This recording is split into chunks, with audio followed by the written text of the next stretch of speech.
This is Helping with Happiness, episode number 150. Today we have on Lindy Schock from Enoch Studies, and she is talking with us all about strengthening family relationships. Hi, I'm Hillary Hess, and you're listening to Helping of Happiness. I am a crazy mom of 7 kids who loves to build memories through eating delicious family recipes and going on adventures with my family.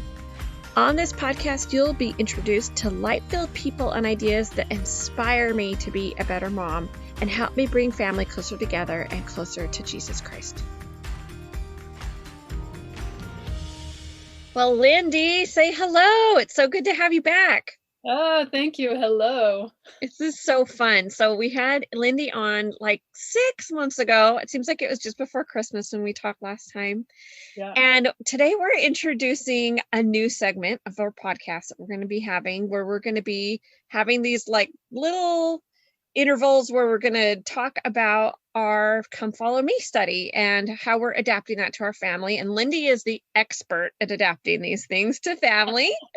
So good at it. And so for today's podcast, we're actually going to go a little deeper into a lesson, but normally when we air these, they're going to be as part of our podcast, but just a little segment. So not necessarily taking up the whole podcast time, but we get you a little bit longer today, which I'm super excited.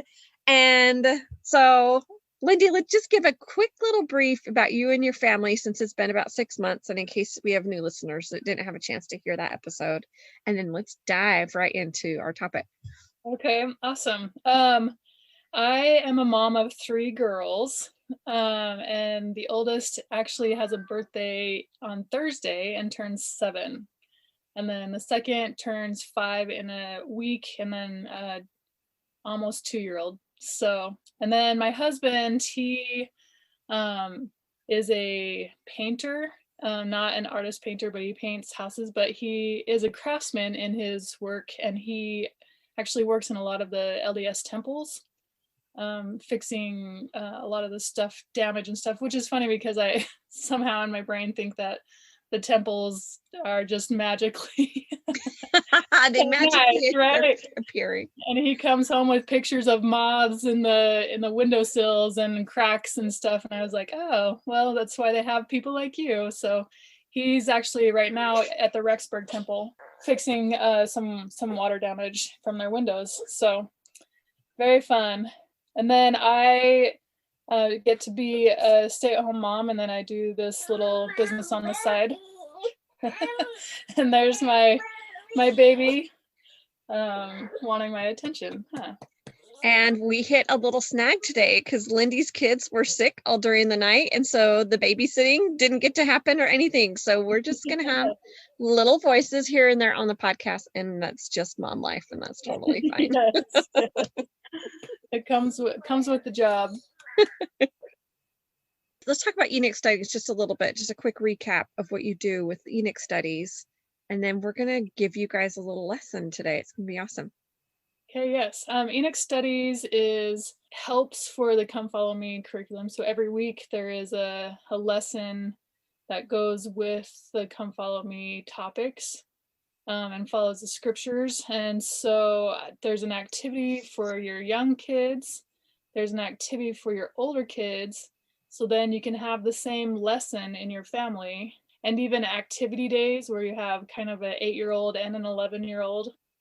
You can have one lesson, and then they each have an activity that challenges them. And then there's a quote of the month that we like to put on our fridge to remember what we learned, and then there's a little bit of a lesson plan for ideas of what you can do with the lesson. So that's what I do with Enoch Studies, and it's helped my family. If anything, it's helped my family have gospel discussions and to have fun activities. My kids are excited to do church, which is really fun for me, and it pushes me where I'm like, I don't know if I want to do this today, and they're like, are we doing church? Yes, of course. So yeah, it's been a great asset, even just in my own family. We've loved it too. We've been doing it for a little over 6 months because I think we were doing some of it before you came on. So we're loving it. And then I love it because you were saying with kids and teens, my kids run the gamut in the ages. So Yeah. 4 now to 19. And even my missionary, I send her some of these packets and she uses them in her lessons because she always needs little things that she Great. can, so she can, yeah, because she's got she, one day she talked to me and just said, oh, I need something that I can share with kids because it's so hard when I have these lessons and I don't have any kind of props or, she's like, even though I grew up in this family, I'm this oldest of 7 kids, I just thought, oh, she has the tools, she knows how to do that, but she really hasn't had to be the one in charge of figuring. So she's like, tell me all the things we used to do when I was little. And I just said, oh, I have some great ideas. Why don't I just send these packets to you right now? And so it's been helpful for all ages in our house. So I'm really excited to hopefully help our listeners be able to use this in their homes if it's helpful too. So Yeah, great. I love hearing that. it's so great. So I would love to go through the lesson that would be actually for Come Follow Me last week, but I can kind of share kind of what we did and what you did since we've been through this lesson with our families. And then we'll just do a quick little snippet of the lesson that really would be covering for this week so that you can have something to do with your family this week if you want.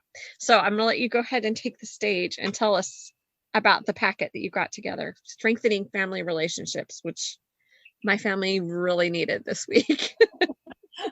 Yes, and it's always a good reminder, I think, to strengthen family We relationships. need it like every week, really. Yes, I agree. So what I did with this one is I took some of the ways that we talk to each other. I think in fact, one of the quotes that I have is 10% of conflict is due to difference in opinion and 90% is due to wrong tone of voice, which I don't know where the Right. Where do you get these studies from? I don't know. I don't know if that's a study, a stat, or just opinion, but either way, I feel like it's true. I've just noticed in my relationship with my husband, it's the way that I approach because I'm quite blunt and I'm like, blah, this. And he's like, ooh, ouch. And I was like, really? Really? So I have learned a lot about the tone of voice and in talking to my kids, seeing how they react to how I'm saying something.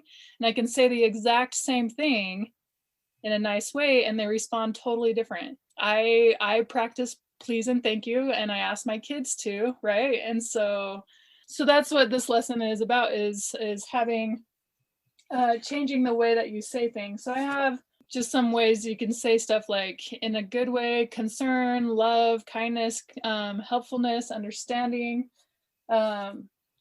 And there's also the other side of that, annoyed, anger, blame, defensive, confrontational. And in our family, we role played a couple ideas on this. Yes. So I want you to tell me all about how it went. Okay. So they're cubes and you roll the cubes and then you role play on whatever pops up, whatever the emotion is that pops up. Yes, which I like. And you have the 2 different cubes. So you have the one cube that's in black and white for the kind of more negative tones, and then the colorful cube for the more positive tones. And at least the way we did it is we rolled the negative one first, and then we rolled the positive one after. And so they could see. Yes. So tell me how it went with you guys. And that's the same. We practiced the negative one first and then did the positive. So I led as the example because I know that this is a good lesson for me too. And I got so I role played them having screen time and the way that I approached them turning screen time off. And so I said, you stop watching TV. You watch so much TV and no phones, no iPads, just too much. Go play. And I love that your baby just looked up from her device or whatever she was doing right when you said that. She was like, oh, I've heard that before. And then I said, so girls, have you ever heard me say it that way? And they're like, no.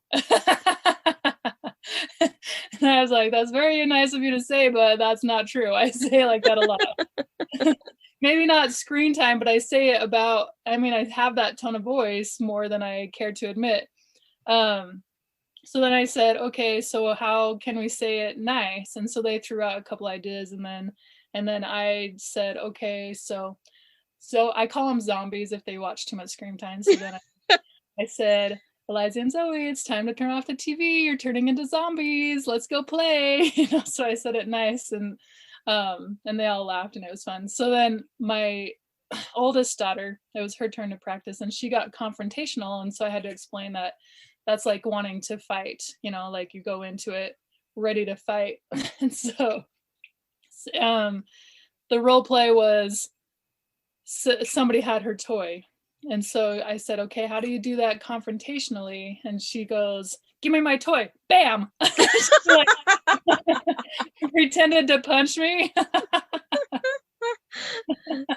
I was like, well, okay, you have hit your sister a couple times. Maybe like there's a little bit that leads up to that, but it was just so funny. Like, give me my toy. Bam. Bam.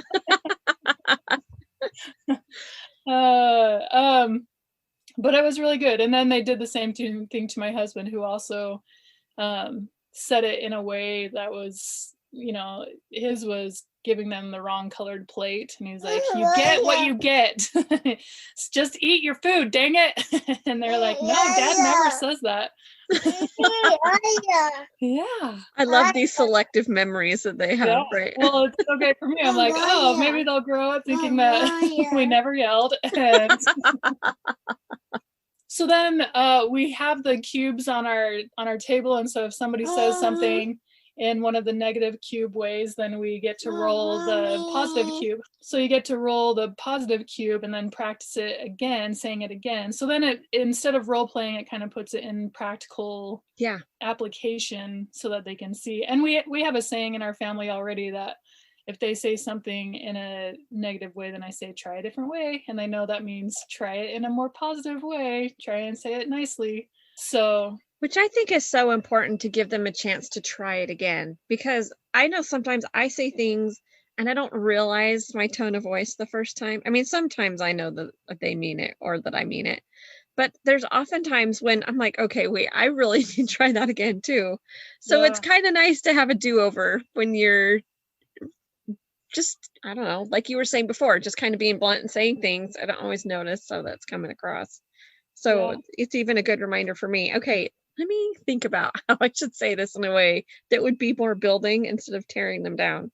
It's so true. I mean, I say that often to my kids, but how often do I myself say, okay, let's, Lindy, try it a different way and then redo it. And so this lesson really was a good reminder for parents and kids on how everybody talks to each other. It was a good learning experience for Brad and I to, even though our kids said no, then we get to admit, yes, I do say it like that, and acknowledge it and try to change. Totally. So for us, my teens got into this a little bit more. My little ones were doing more of the coloring pages that were going with it on the floor. And one of my teens is like, oh, I don't know how to role play confrontation. I don't know how to do this, And I'm like, okay, well, let me give you an example.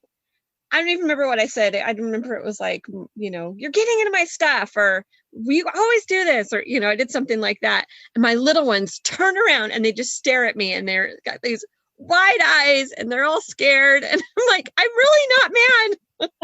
Obviously they must hear this voice from me way more than they should or something, because all of a sudden everyone was stiff, standing at attention. And I just thought, wow, that is crazy how quickly they just went rigid and were just bracing themselves for the impact. And then as we did it again, it was like everybody was more calm and laughing, and it just made such a big impact on me of what I want the feeling to be like in my home. Whether my kids take from this lesson immediately or not, I definitely took from the lesson, even though this was one built for me teaching my kids. I completely learned from it. Yeah. It changes the whole tone and feeling of the home, I think, and that starts at mom and dad, at parents, but a big part of it, at least in my home, is mom. Yeah, I agree. And I think I'm glad that we're talking about it as a family, because now we can all help each other. So if I'm having an off day, maybe my kids can call me out even and just say, hey, Mom, roll the cube. Let's roll the cube. Or And I also liked you had some, instead of just having the cubes that you did for the kids, for the teens, you had those cards that you printed out with the, the opposite emotions back to back. So it was, I'm trying to think of, it was like loving on one side, and then on the other side of loving, it was angry, right? And so, and it had little definitions of what both of those mean. And we went through those. We had each person, take turns reading those cards. And so we're leaving those out next to the cubes too, so that they can see, which side of the card are you kind of being right now? And if you can't think of how to change it, flip the card over. Maybe you look for the emotion that you're feeling, and then you turn that emotion over and say, okay, how can I express this in a more loving way? And so, and that, oh, go ahead. oh, I was also going to say, I really liked when you were talking about how we're not trying to stuff away the bad emotions. It's not that we're not trying to feel, and I don't even want to say bad emotions, more like strong emotions, I guess, that can be a little harsh sometimes. They're just, it's okay to have the emotion. It's okay to get fired up. mm-hmm. It's what you do from there. And if you need to, this goes along with what I was going to say when I interrupted you, is it's okay to take a second to Mm-hmm. feel the emotion, process the emotion, and then come back with kindness. That's totally okay. You don't want to stuff it. You don't want to no, we don't want to pretend it's not happening or not be valid in our feelings or anything like that. Yeah. It's just how we're expressing our feelings to those around us. Like thrashing on the floor in a tantrum is not the way to react, even though you might feel those things. Yeah. I just had this conversation with my 6-year-old this week. If you're feeling those things, go outside and blow bubbles to your heart's content. And then when you're calm enough to talk about it, then I would love to hear your side. But you rolling on the ground, throwing a fit or screaming at your sister is not making any of us want to do anything nice for you. So we can't work through it until you're in a place where you're calm enough to handle whatever's happening. Yeah. Everybody has their boundaries, and when they're crossed, then that's when we get the confrontational, the fear, the anger, and that's okay. Now then you know what your boundary is, and you can come back and say, when you did that, it made me feel like this. Please don't do that again. Yeah. I love that. I love that. It was a good example too with the toy, when they were playing with the favorite toy. My kids, when they were role playing it, they were like, fine, you can play with my toy. And I said, well, that's not exactly what I'm saying you have to do with this. Maybe you can say, you can look at it for a couple of minutes, but next time, can you ask my permission before you touch my things? Or, just different things like that, where there are things that are special to us. Like I have things I don't want my kids to touch that are mine for sure. For lots of reasons, but so I think that it's important that you honor people's boundaries, but on the other hand, you don't have to be ugly about it. You can come about it and from a place of love. And I know when people are sweet to me about asking me to do things in a kind way, I'm so much happier to oblige them than if they come at me and I'm automatically on the defense. So imagine a world where kids learn this young and can grow up to still express what they're feeling and thinking, but in a way that other people are willing to listen because they said it with kindness. Like that's a huge asset in teaching our kids to grow up to be adults, and for us to learn to be adults. I know. And we're never going to be perfect at this, but we can make baby steps and get better and better, right? Acknowledging it is a huge step in being able to move forward.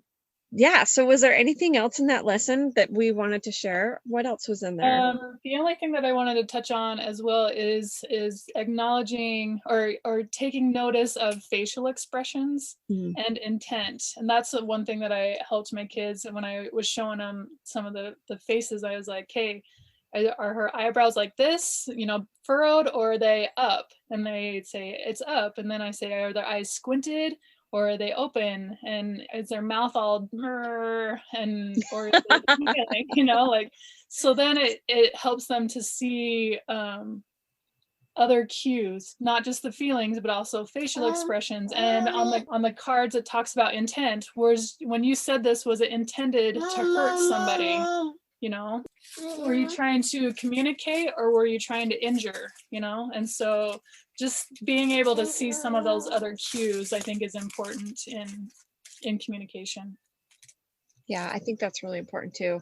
And I think it helps us look at each other a little bit more too, don't you think? Nowadays, I don't know, we're stuck with our face in a device, or I don't know. I just get busy sometimes too, you know? I'm busy cleaning the house or working on a project, and the kids need something, and I forget to really pay attention to them. And I'm sure it goes both ways with them too. Yes, to see each other and see what they're feeling, and recognize those cues. I love that. So, and I think this segues really nicely into the lesson that's coming in this week, which is about the city of Enoch, which is perfect because you're Enoch studies. So I love the timing of this. It just fits really nicely. So let's talk just a little bit about the city of Enoch. I obviously really like the city of Enoch. I named my business after it. The idea of it, of the city of Enoch, I think is, at least from my perspective before I started actually working towards it, is that it seemed unattainable. It's not going to happen to me or us, and I realized the truth of it is that it is promised that we will be lifted up as well right before the second coming. And I don't know what that looks like exactly, but I'm assuming it would be similar to the city of Enoch, of these people who are unified and kind and loving, and they will be lifted up before the second coming. And I just realized, oh, like, it's totally possible for us. And like I said, I don't know what any of that looks like, except for that the wording is the same for the city of Enoch and for us before the second coming. It became kind of my goal to not only help me and my family, but to try and unify and help my community, and even with Enoch studies, like, help everybody that I can, if I can, you know, just be a kind of a voice of hope and unity. And so, and how appropriate that is for this last year. I feel like everything is so polarized. It's the us against them mentality, or even me against everybody. I see that a lot too, you know. So there's and like you said before, it gets so polarized that neither side is right. We're fighting against each other for things that we believe, but we're not seeing the other person. You know, neither side is working towards unity and love. It's mask against no mask. It's Republican against Democrat with the election. It was blacks against whites. All of these things came up just this last year.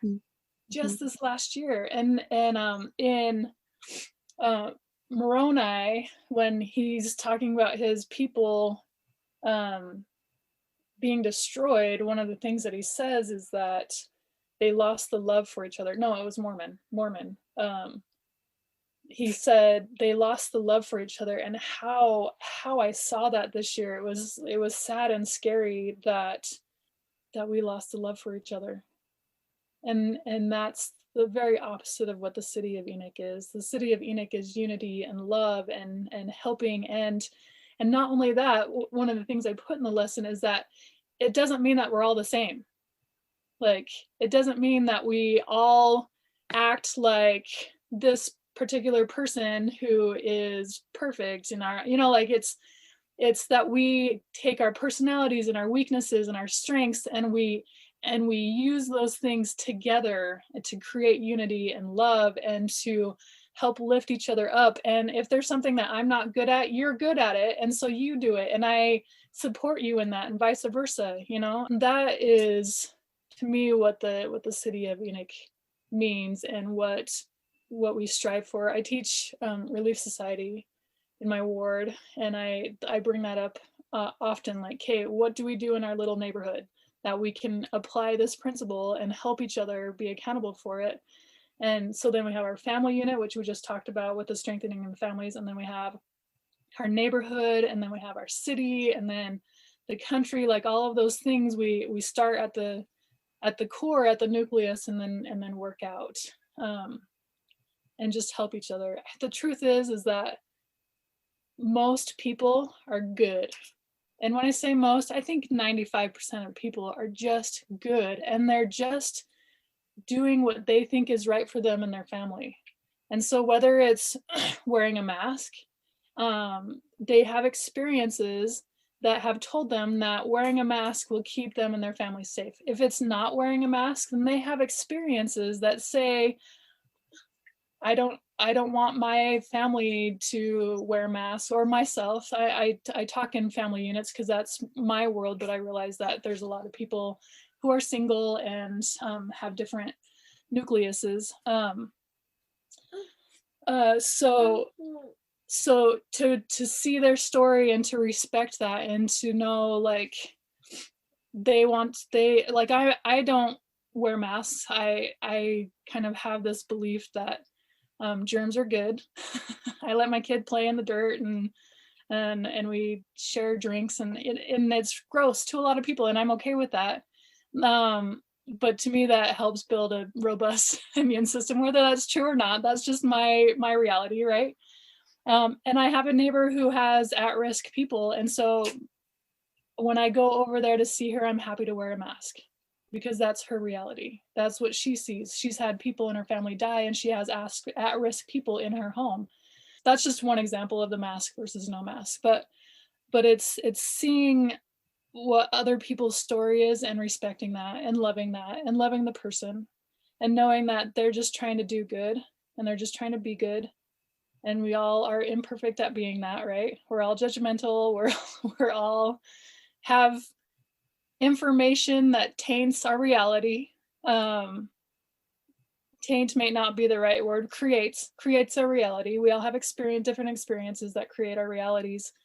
But we can still be unified in Christ. We can still help and love each other. And so that's a long way to say this is what the city of Enoch is to me. And what in Moses 7:18 it says, and the Lord called his people Zion. This is talking about the city of Enoch. And the Lord called his people Zion because they were of one heart and one mind. And that's what I would love to strive for. I love that. I think that was a perfect example and explanation, even the masks and no masks, because that is something all of us can relate to right now. I mean, that is our daily reality, right? I love that. And I love how this strengthening family relationships segues into that, because I feel like in the home is a really good place to practice, so that when it's a safe place to correct. It's a safe place to, and you're going to have daily run-ins, hourly run-ins, minutely run-ins. Like it's just going to happen all the time. And it's a great little practice ground for when you're out with other people. And I always hope, I hope that what I'm teaching in my home to my kids, they take with them when they go out of the home, and that they can then have better relationships and know how to react in a better way with people that are around them. And that maybe if we feel helpless about how to help all the ugliness that is going around in the world right now, this gives us a little hope of something that we can do. We can do every day. We can be practicing with our family and with our neighbors to love and listen and understand. And I love your example in here. You have an activity about making cookies together, and how every ingredient of the cookies is different. But without one of those ingredients, the cookies would not be very tasty at all, right? Leave out, I mean, I don't know if everyone's done, we've totally done the leave out the salt in the cookies experiment and then taste them and they're terrible, right? Leave out the sugar, awful, leave out the egg, they're a crumbly mess. You need it to bind it, so I just think it's so great that we each have different strengths. Like you making these cute little Sunday school packets and lessons for all of us to learn and teach with our families. That is not my strong suit, but I have a podcast where we can air it and talk about it to other people, so I think we just find each other's strengths and we come together and give each other as much grace for our weaknesses as we can, because I know I would love some grace for my weaknesses. So I need to remember to give other people grace for their weaknesses so that I can have that same mercy in my in my life. Yeah. There's a saying that says we judge ourselves on our intentions and we judge others on their actions. And wouldn't it be nice if we could see their intention and judge them on the intention? That's And something I get to work on. I love that.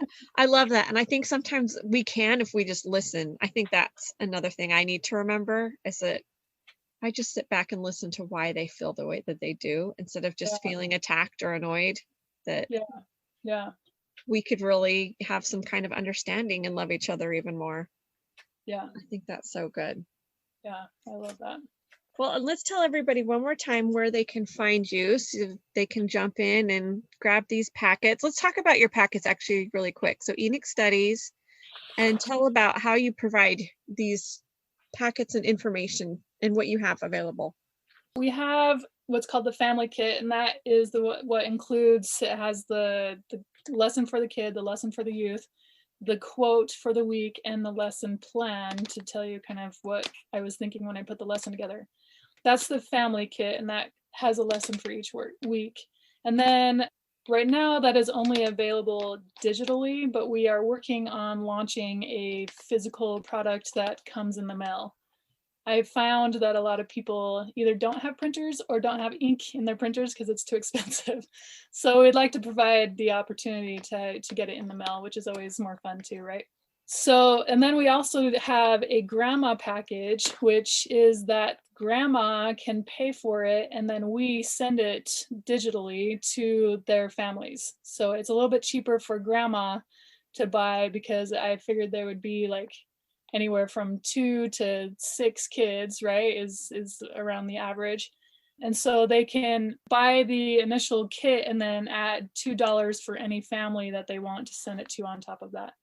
So it's a little bit cheaper for grandma to be involved, which is nice too, because then grandma gets to call and say, how was the lesson? And she knows what's going on and she can help with accountability as well as teaching. And then we actually, speaking of your daughter who's on a mission right now, we offer it free for missionaries. So that's kind of what we offer right now is those few different packages. It's all the same product. It's just a different avenues. Ways of getting it and distributing Yeah. it. I love it. I think it's been so great for our family. We loved it so much. And if you follow Helping of Happiness on Instagram, you've seen some of the different things that we've done with Enoch Studies, because I love it so much. And I'll be sharing some stuff in our stories this week from the lesson that we did with the cubes and the cards and stuff, because they've just been super fun. And I also forgot to mention, in your city of Enoch, you have a fun little craft that you prepared where and you have a great little YouTube on your YouTube channel too that shows you how to paste it together if you're not quite sure how to paste it together, which I think is great. And it shows just how it's a cute little thing where it rises the city up and down. And so my kids, I think we're going to have a blast doing that. We're going to do that tonight, and they're going to be able to rise it up and down, and we'll make our cookies. It'll be really fun. I just love it because life gets really hectic, and I want to have opportunities to have these activities and these conversations with my kids, and you just do all the work. So I just look at it and do it. It's just so much easier. And it's nice digitally too, because maybe I'll just print out a couple of pages that I need. Maybe we can just look at it on my phone or on a tablet or something and talk about some of the talking points, and then I just print out the coloring pages or the craft, or so it's not like you have to use all this ink to print the whole thing all the time if you don't want. So it's really awesome. And you can use it for callings too. There's my sister uses it for, they don't have singing time right now, but she used to use it when she had singing time, and she uses it for primary. And there's my sister, she'll take around all of the little crafts and then get on Zoom with her little primary class. Oh, that's so cute. So there's lots of, my one friend, she's in Young Women's, and so she sends around the youth stuff, and they do the same thing for an activity, do it over Zoom. So that is such a good idea. I love that.